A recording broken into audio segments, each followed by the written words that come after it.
Hey there, fabulous ladies. Welcome to Bring Back Your Pink, where we celebrate the fabulousness of midlife and beyond. I am Jen B, your host, your biggest fangirl and impact-driven entrepreneur living my biggest and boldest life, so you can too. Get ready to leave behind societal expectations and embrace a life filled with laughter, joy, and endless possibilities. So stand tall, turn up the volume, and let's dive into the world of living life in full color. Together, we'll rediscover the power of being unapologetically ourselves, and we will release our inner vibrancy, and together, we will bring back our pink. Let's make every moment count, girls. Hello, beautiful ladies. Welcome to this week's episode of Bring Back Your Pink. Today, I have the beautiful Becca Maxwell with me, and she is the heart and soul behind Do Divorce Right. Yes, we're talking about divorce today. I'm going to give you a bit of history, a bit of background about Becca. I've known Becca for about probably just over 12 months, and she is an amazing woman, and I really wanted to get her on to chat about how do we navigate divorce at Christmas time and around the holiday period. But let me tell you a bit about her. As a consultant, coach, and mentor in the marketing services industry, her daily conversations revolve around nurturing relationships with clients, staff, collaborators, and herself. From managing conflict and change to handling challenging people, she has discovered these insights are just as crucial in personal life and especially during divorce. And believe me, she has walked that path, not once, but twice. So her journey took her from leaving an abusive marriage with nothing, half a world away from any support, to rebuilding her life, only to leave an unhappy second marriage years later. She made the tough choice, hoping for happiness for both her husband and herself. And for a while, it seemed like the perfect divorce was within reach. But life threw curveballs, as it does. And what followed was a grueling 5-year battle, representing herself in court, safeguarding her kids, uncovering hidden debts, and losing a corporate job. It was a time of immense challenge, and she emerged stronger, more stable, and happier than ever, with a loving partner, a wonderful blended family, and a life she adores. So I thought it would be a really great idea to have Becca on today to chat about how we navigate the holiday season. Thank you for coming on, Becca. I think this is Jen, thanks for having me. Oh, you're welcome. It's I so think this good is to going to be be here. such a great episode for those to listen to. And you know what? I wish I'd had this episode to listen to when I was first going through my separation and divorce, because it's a really, really tough time, isn't it? Can I get a little bit sweary? Yes, go sweary. There is It's a explicit. very shitty time. Oh my God. It is one of the shittiest times, isn't it?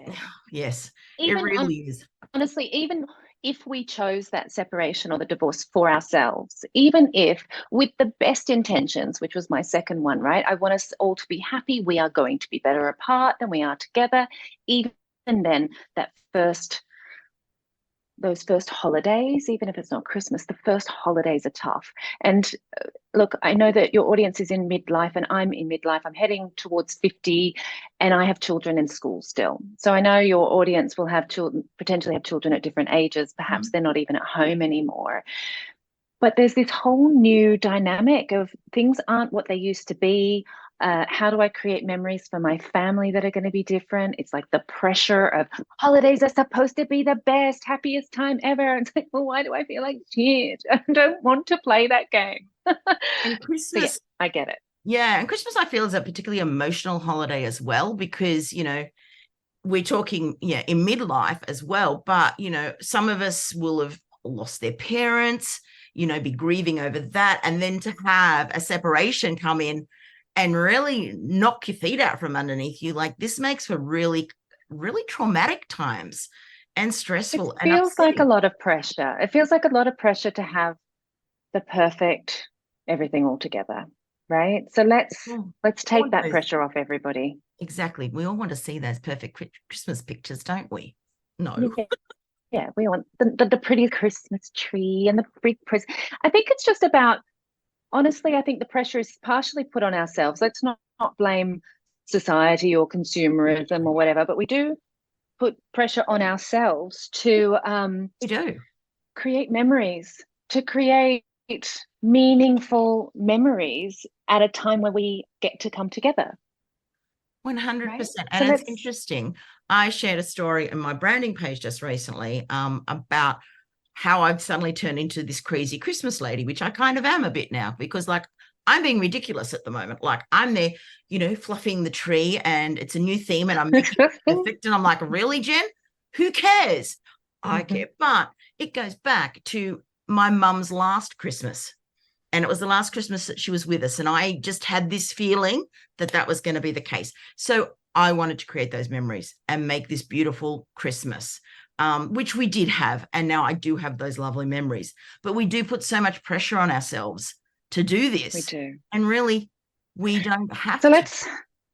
Let's address that. Let's address that, because it's easy enough to say, take the pressure off. Like, it's all right. It doesn't have to be perfect. Actually, why don't we accept that it's possible to hold two things in conflict? Two things can be true at the same time, which is it's probably not going to be perfect. It's probably not going to be ideal, or, the family gathering of your dreams, right? If you've just recently separated, divorced, even years in, you're not going to have that. No. That's going to be in conflict with we can still create beautiful memories. We can still have a really meaningful, beautiful time. It just doesn't have to look like that. So that's where taking the pressure off. It's not just, let's not worry about it. Let's not participate in Christmas this year. No, let's participate in Christmas this year. Let's have beautiful, meaningful memory creation with our families that just doesn't look like it used to. That's it. It is just, I think it's accepting the change and going, well, this is how it is going to be now. And now it's time to create some new traditions. And last year, my husband and I literally spent the day together by ourselves. Yeah. Now, I mean, this is my second husband, which most of you that are listening know this, but we just spent the day because my daughter was up the coast with the boyfriend. My best friend who spends Christmas, she was at her parents', and then we got together for Christmas dinner, which was a debacle because I cooked it. So it was meant to be at 7:00. I think we ate at 9 because, Jen's not good at the getting things done on time. But see, then that was fun. Like, it was like, oh, well, it is what it is. I'm a bit good at doing it is what it is. And, we'll work our way around it. But it is just take that pressure off. And what are some of the strategies that you've used to create, a joyful and fulfilling Christmas experience for you and your kids? Look, I feel like I'm in the middle of that right now, which is again that tension of the pressure. My God, modern children desire so much, right? And I've got a tween and a teen, and they're quite hilarious. They've given me lists, and they've even put the value against the lists. Bless. And one of them's like done a summary of that. If you just buy the things, the minimum stuff, that comes to 400. But if you buy the middle, it'll be 800. Fuck off. Yeah. Thanks for the budget advice. Yeah, Mama's not participating in this game. So instead, I've tried to create opportunities for surprise and delight. So I like to, for example, on the weekend with my tween, there was a bit of a quiet time during the day, and I asked her, do you want to look up, like, what's this TikTok recommend for a Christmas recipe? Like, it's just a stupid idea, but like TikTok is something that she might be interested in. So we were able to spend a bit of time together looking at TikTok, Christmas, easy, no-bake slice, right? And we found this white chocolate, blah, blah, sugary crap. So we went to the supermarket, we bought the candy canes that we needed, and we bought the chocolate that we needed. We put on Christmas music, and we just had a little bit of fun. It literally took us 45 minutes, maybe an hour, including the drive to the store. That was a precious hour that's going to remind her of a lovely Christmas. My partner wasn't involved. My son wasn't involved. It's not Christmas Day. Like, as we're recording this, it's December, early December, right? Yeah. But it's created something that was inexpensive and a moment of time for us together.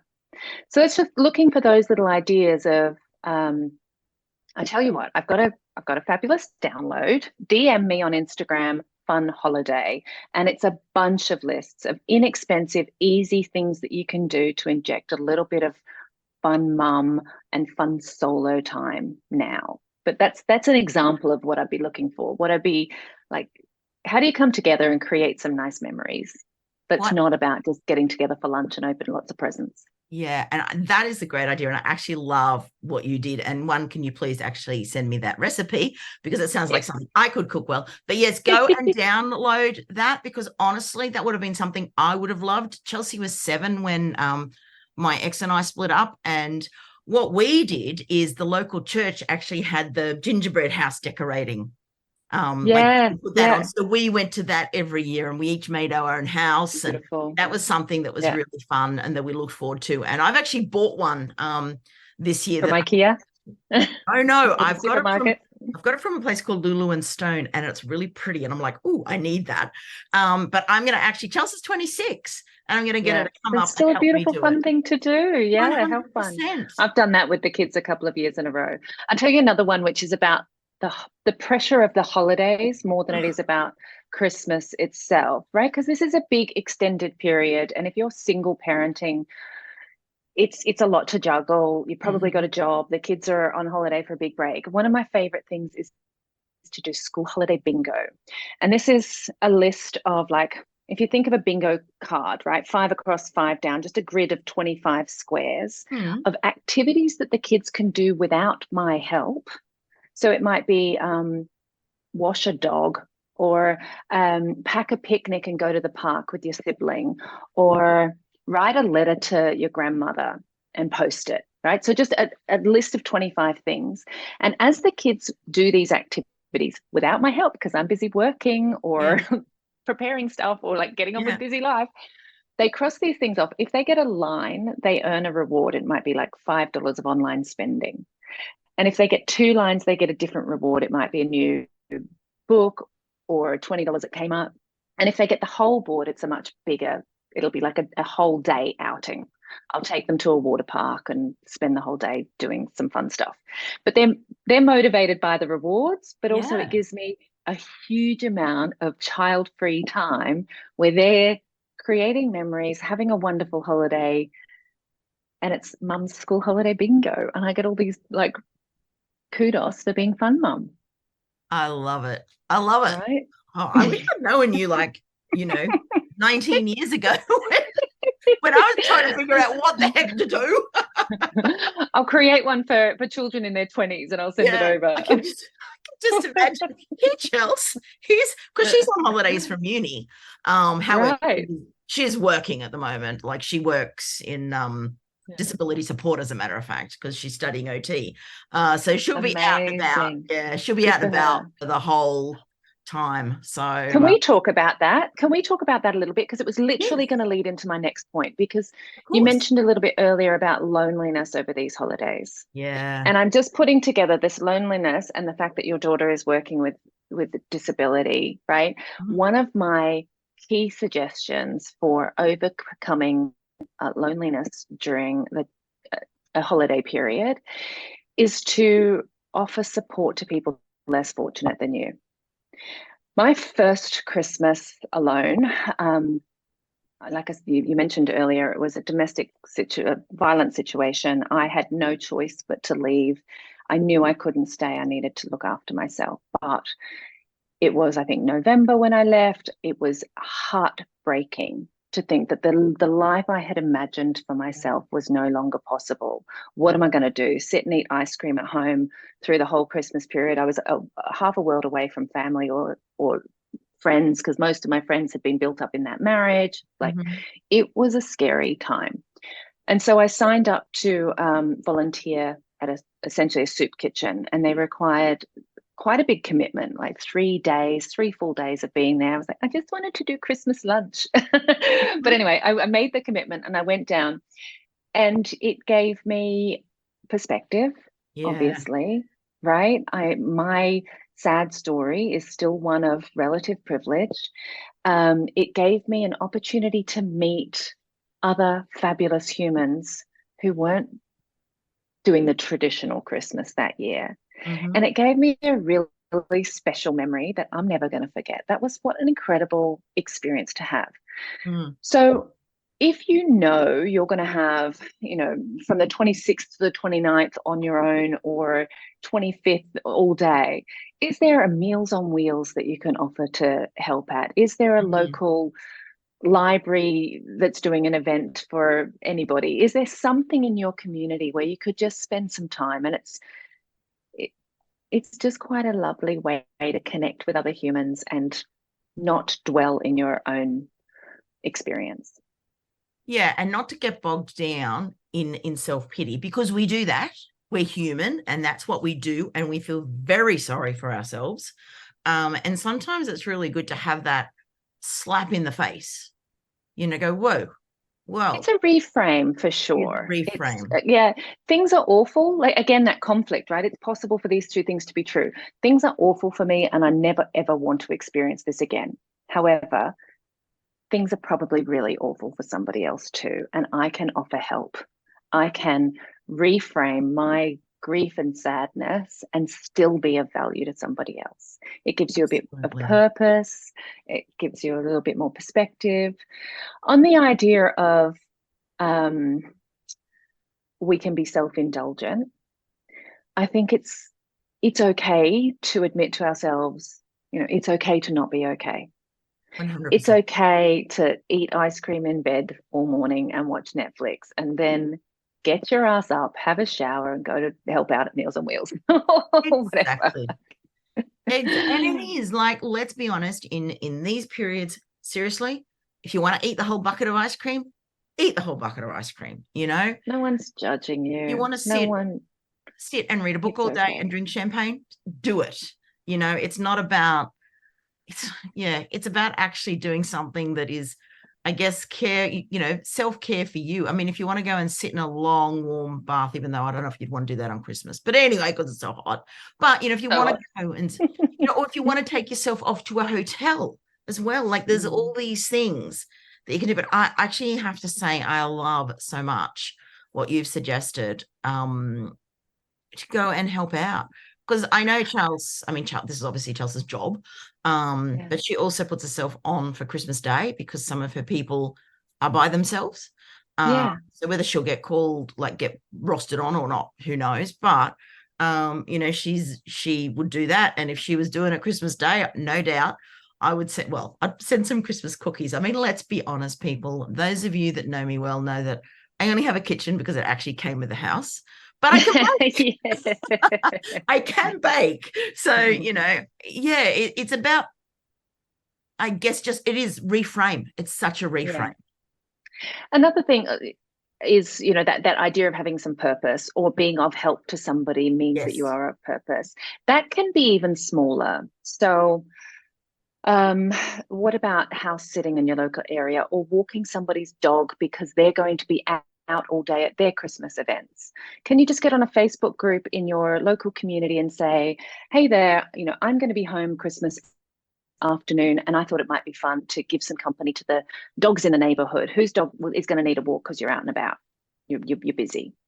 And something that just popped into my head, Mm. perhaps going to a nursing home where people are not getting visitors, and hang out with some of the elderly for a little while, because, Get in touch with imagine, them now. Like, yeah, do that do get now. in touch with Preempt them it, of now. course. Yeah. But Yeah. actually, that's just something I'm thinking, oh, even like I would happily do that. We do have a very small Christmas day, and we've got some, aged care facilities around us. And I thought my husband could go up and play the bagpipes for them and do some Christmas carols. So actually, it's just Yeah. popped into my head that perhaps Board that's what games. we can do. Take some board games Yeah, with you and just like you don't even have to have a meaningful conversation with someone. no, Play Connect Four and you barely need to talk. Like they're not going to ask you why are you alone on Christmas no, because or even if they do, it's up to you how much you share or don't share. exactly. Another suggestion I might have about so the intention for my business is to work with women who fully commit to the idea that this divorce could be a positive experience for themselves and for their families. Mm-hmm. Right? I don't necessarily want to work with people who want to sit in that space of, oh, woe is me, life is awful, my ex is a jerk and he ruined my life. Right? I don't want to be there. I don't believe in No, that. So for those that want to imagine or want to realize that this is just part of your journey to a much better future, mm-hmm. I thoroughly recommend you look for what I call expanders. Look for people who have a beautiful post-divorce life. Jen is one of them. I am one of them. Yeah. Look for more of us, right? So in this time, maybe start asking for stories from your friends, from your family, from anybody that's close to you, or from your networks. Who do you know that has gone through divorce and gone and built a beautiful life for themselves? Because the more your brain sees these examples, and especially if they are close to your situation, who do you know in their 50s who went through a divorce and went on and built a beautiful life for themselves? The more of that your brain can see, the more you can see it's an opportunity, the more you start building out what that could look like for you. And if you can't think of anyone, It's DM us. Becca myself. That's We right. are happy. We That's are right. chatters. It was quite funny before this My interview. podcast is filled with it. Like, yeah, Yeah, it's and beautiful. yes, and definitely listen to Beck's podcast. But before we came on, we were chatting. I'm like, right, we really should record this because we'll just keep talking for an hour. So we are chatters and we love a chat. And, both of us have been there, done that, and we've come out the other end, and we both do have beautiful lives now. And I am not shutting down over Christmas. No, filled with I'm joy not doing and that. happiness. And I love to celebrate Christmas, as I say now. But those first ones are really, really hard. And actually, this does bring me to something that I did want to talk about is custody, because this is often really difficult. You are used to having your children with you for the day. And all together. Even as older children, if they have to choose, to go to dad in the morning, mum in the afternoon, and it can be very difficult. So how do you handle the shared custody arrangements, especially during— I won't talk about my own personal arrangements, but helping others navigate that. Yes. The first thing is I want you to consider what's actually best for your family. Like your unique situation will require your unique solution. Don't look for, oh, the lawyer suggests this, or I've always had them for, I need to have presents opening first thing in the morning. Mm-hmm. Actually, let's look for what's best for your family scenario. If your ex-husband's family is a couple of hours drive away, is it easier for them to have the night before there and open up at his house and then hand over and you get the evening? So really think through, what are the parts of the traditions that you want to hold on to? What do you want to rewrite? So the holding on to might be the opening the presents in the morning. How much of that is flexible? Children can open presents in the morning on the 27th and it still be pretty exciting, right? Exactly. It doesn't have to be the 25th. So which bits do you want to hold on to, and how do you incorporate that into your new version? The other thing, so keeping this very much with a positive mindset, right? I want you to be able to think with your ex-husband, have this conversation to say what's important to you, listen to what's important to them, consider what's important for the children and where you're willing to compromise. There is no winner here. The winner is not the person who gets the child from the 24th to the 27th, right? The winner is, how do you deal with this beautifully as a family? How do your children see you handle this well? And how do you create beautiful moments when they're with you? Yeah. Who cares what day it is? They don't care. They don't care. And I mean, I suppose it comes down to, I negotiate now with Chelsea's partner, who gets what time for Christmas. Like, we don't negotiate. I'm just like, I'm actually pretty flexible. But I really want to see her. So when can we make that happen? Really want to see her. But like, for example, last year she was up there for Christmas morning, but she came back she and Warren came back for dinner. We have a big Boxing Day do. I have an open house for Boxing Day. For anyone that just doesn't have anything to do, they come to our house. Because I feel like I've got past the Christmas day, and now I'm ready to party. But this year she's staying down here for Christmas morning and evening, and she's going up there on Boxing Day, so she'll miss the Boxing Day thing. But that's okay. It's just about it's about compromises and whatever's best for everybody. I also like to think of it as a Christmas period instead of a Christmas day. Yes, exactly. We go to really good friend's place on Christmas Eve and start off with a hot traditional lunch there. So it's all about making it work for you, really. And for sure. and don't let other people's expectations get on top of you. Or even hold too tightly to what has happened in the past. Exactly. Like It's it's a all, fresh it's start. always been morning at my house. It always has to be. Let's try to be a bit more flexible with that. Let's make sure that there is still magic and joy, but let's be a bit more adaptable. The other thing I would, not that you've asked, but the other thing I would want you to think about with when running into your ex, especially if, there's still some emotional challenges there, a lovely way of approaching that might be to genuinely wish them well. Have you heard of the loving kindness meditation? No, I haven't. So, look, not everybody's going to be in the space of this. If you're holding on to some deep, dark trauma and anger, it might be hard to do. But a loving kindness meditation actually brings to you as much benefit or more benefit than to the other person. So if you think of somebody that you're frustrated with, often an ex-husband or an ex-partner, and you don't need to be in the same space with them or anything, but send them well wishes. Imagine them surrounded by white light. Things are going to be well for them. I want you to be happy and in a good place. I wish that for you. That's like a loving kindness meditation. Obviously, you can download some on YouTube or Spotify or whatever. But even just sitting in that thought, imagining that person, surrounding them with kind white light, it allows you to be a bit more peaceful and less reactive to them, and just wish them well. Okay. I love that. I actually really love that. And, this is not about me today, but recently, and it's taken me a long time. I've been with my current husband. We've been together for 16 years. So it's taken me a long time to get past. And I would like to think that a lot of other people get over it a little bit quicker than me, to be honest. But I was at a retreat, and see, you would understand the magic of retreats because, we know each other from a business purpose. And I actually felt the most overwhelming rush of gratitude towards my ex-husband. I'm like, whoa, what's this? Like, it was really funny because I'm like, where did this come from? But I felt the gratitude for the life I now have. I was just there in that moment saying, whoa, if he hadn't have left, I wouldn't be doing this. I wouldn't be living this. This wouldn't be my life now. And I am so grateful for this.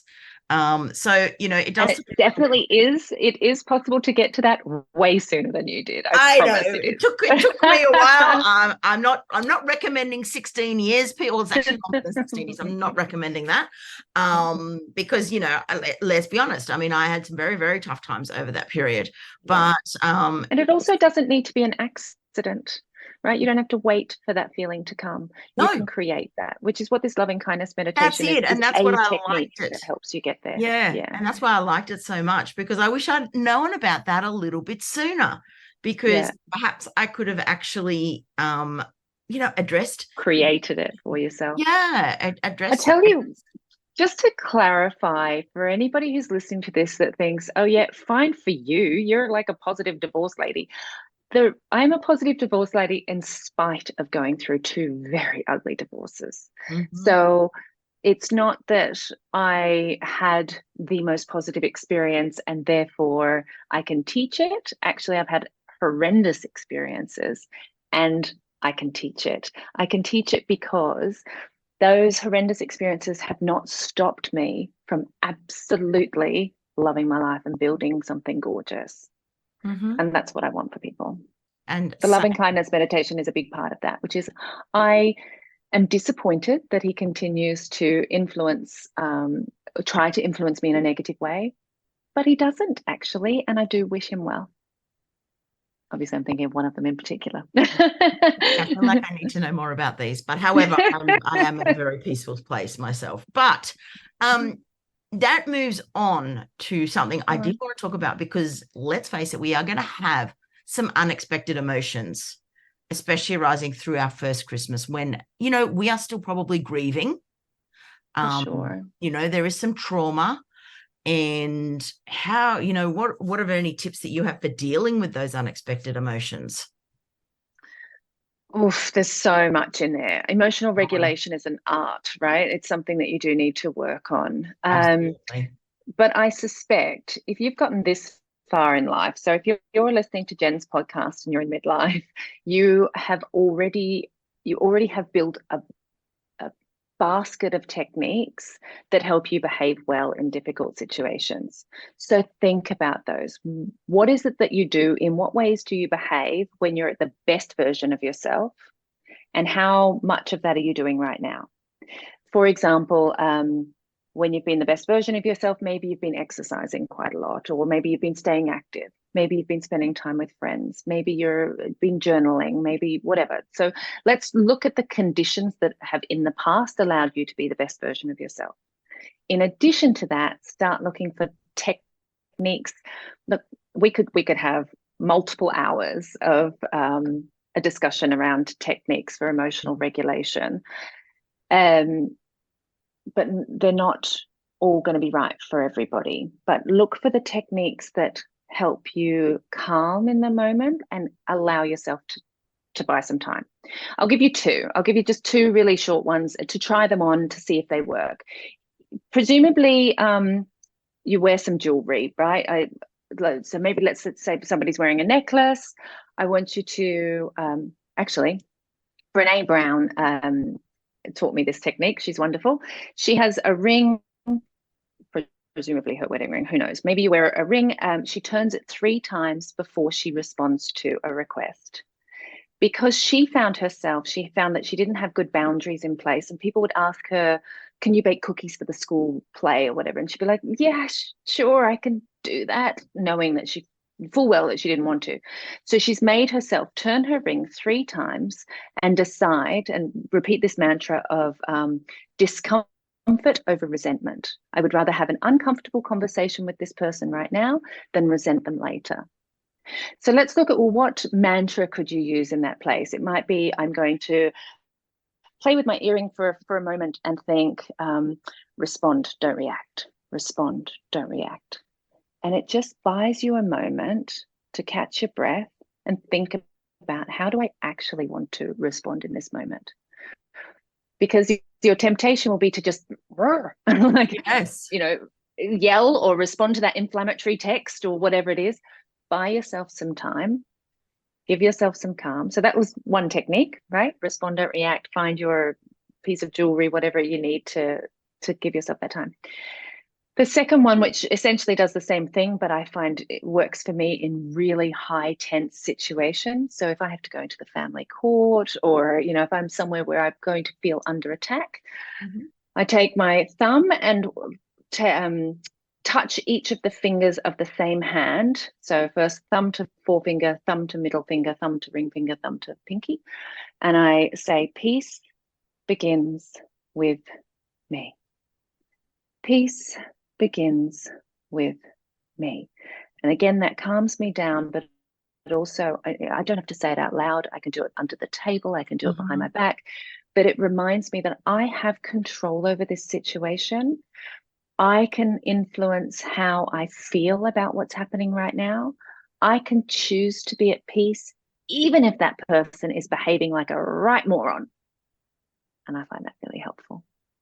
That is cracking advice. You're welcome. Yeah, boom. I'm still sitting here thinking, damn, I wish I'd known you before. Years ago, you would have been so very helpful in my journey. Instead of trying to navigate it alone, which is what we do, we get all the advice. Like, there's everyone that's got an opinion. And actually, this is something I want to talk about in a sec. But everyone has an opinion. And, you don't really have anybody that is objective to speak to. So that's, oh my gosh, this has been awesome advice. And thanks, I'm so glad you're on here to talk about this, because it's something that I don't think is covered that often, on how to, deal with these highly emotional times. But the question I did want to ask you, advice. We get it from everywhere. It's like, your mum says this, your friends say this, the neighbor says this, and everybody has their own opinions. How the heck do you kind of, get through that noise and figure out what you need to hear, Yeah. It's really What's the good advice from the rubbish? yeah. Like, should I take him for everything, or should I leave oh, nothing? oh my gosh. And how to set the boundaries about what to speak to. I know. Look, the advice. Oh, yeah. Anyway, we won't go down that track. But Okay. boundaries, and especially My simple around. answer. Yeah. So my simple answer to that, which sounds very simple but requires some work, and I'm not going to go into the boundaries, etc. But how do you figure out what advice is for you? It's to first set the vision of what are you hoping to achieve. As you've separated, maybe it was your choice, maybe it wasn't. I want you to start thinking about what's the best case scenario here. If the best case scenario is that we are both at our children's wedding with new partners and we are happy and we are having conversations and toasting the joy of our child, with that in mind, will it help if you fight for Boxing Day instead of the 27th?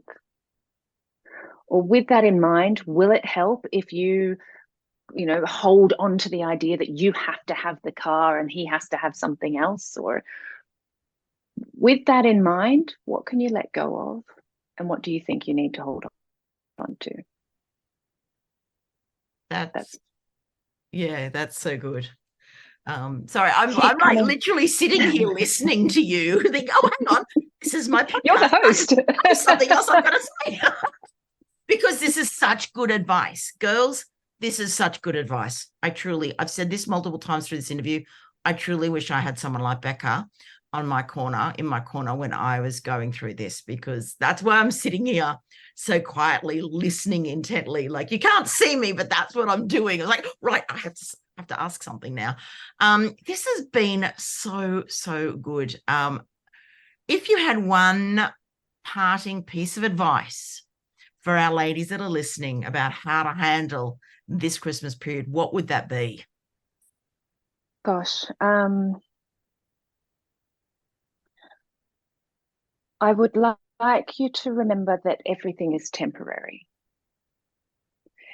Nothing has to be permanent. So if it's a difficult day, I'm really sorry for that, but it won't be forever. It'll just be temporary. And if it's joyful and fabulous, but part of you still feels a bit conflicted, like, am I allowed to have joy? That's also temporary. Enjoy it. Take that moment and enjoy it. So I think that would be my advice today. I think that's awesome advice. I keep saying that everything you say, I'm like, this is so good. This is so good. But it really is, Becca.